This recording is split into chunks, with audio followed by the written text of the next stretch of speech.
So we've come today, and the reason we're here is to record the performances of your visual music, your graphic notations. So just tell me which ones you played today and just generally how you feel that the performances went.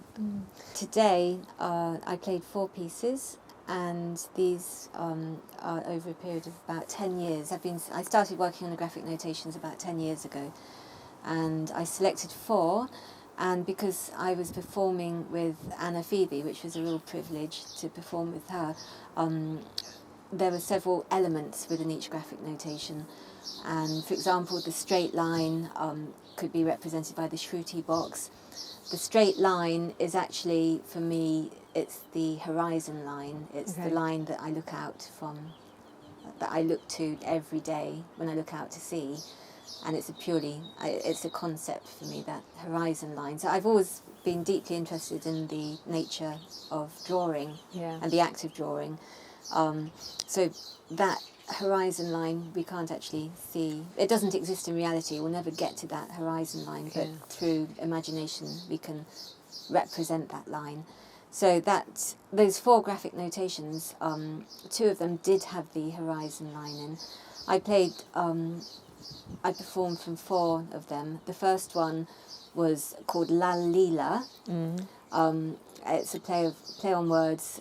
It's in Hindi. I'm just on the surface really questioning about line, shape, and how it relates to sound. We just started with a kind of just simple idea of a line. So your visual work is, I'd say, respects the line. It's this idea of taking the line for a walk. So that's kind of the basis of all drawing.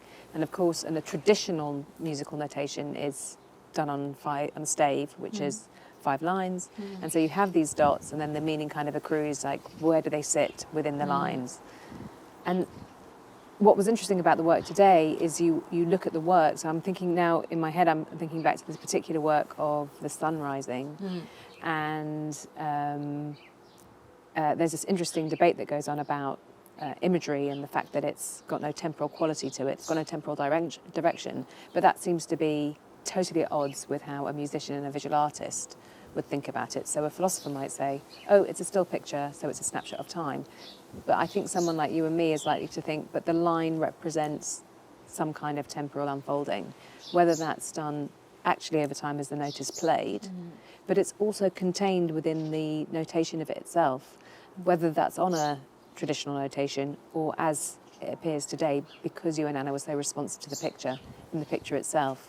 And that there was this, I mean, whether it's because of the way that you play together, there was this real understanding between you that the picture sounds a certain way. That's what was so interesting and really moving. No, it's actually just interesting. What you just said was about the second one that I performed, and you said it was about the sun rising. But what made you think it was the sun rising? The title said nothing about the sun rising. It was a red circle, there was a straight line, and there were 2 squiggles.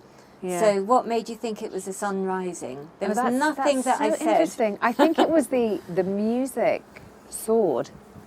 And it felt gentle, like the start of the day to me.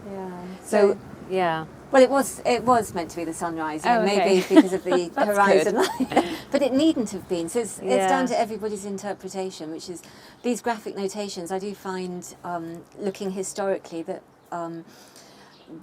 that people, musicians, non-musicians, can perform from them in their own way. And that some have specific rules, but yes, it's down to one's interpretation. So that second one, the sunrise, I liked also about this idea of time, and they are just static lines, aren't they? Yeah. If you look, an exhibition I had years ago in New York, I called it Static Lines and Where They Take You. And I really liked that title. And in a way, it's the same with these graphic notations. They're absolutely static, and yet they're taking us into this field of sound, which is endless, really. It's wonderful. It's a kind of takeoff point. Of course, a very important thing for me also is the background of silence, because everything is placed in space within this background of silence. So that's really important.